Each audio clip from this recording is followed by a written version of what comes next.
زبور کی کتاب باب 19 کی تلاوت۔ مخلوقات میں خدا کا جلال۔ آسمان خدا کا جلال ظاہر کرتا ہے اور فضا اس کی دستکاری دکھاتی ہے۔ دن سے دن بات کرتا ہے اور رات کو رات حکمت سکھاتی ہے۔ نہ بولنا ہے نہ کلام، نہ ان کی آواز سنائی دیتی ہے۔ ان کا سر ساری زمین پر اور ان کا کلام دنیا کی انتہا تک پہنچا ہے۔ اس نے آفتاب کے لیے ان میں خیمہ لگایا ہے جو دولہے کی مانند اپنے خلوت خانہ سے نکلتا ہے۔ وہ پہلوان کی طرح اپنی دوڑ میں دوڑنے کو خوش ہے۔ وہ آسمان کی انتہا سے نکلتا ہے اور اس کی گشت اس کے کناروں تک ہوتی ہے، اور اس کی حرارت سے کوئی چیز بے بہرا نہیں۔ خداوند کی شریعت کامل ہے، وہ جان کو بحال کرتی ہے۔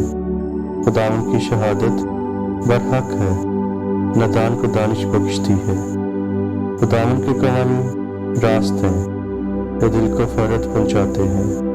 خداوند کا حکم بے عیب ہے، وہ آنکھوں کو روشن کرتا ہے۔ خداوند کا خوف پاک ہے، وہ ابد تک قائم رہتا ہے۔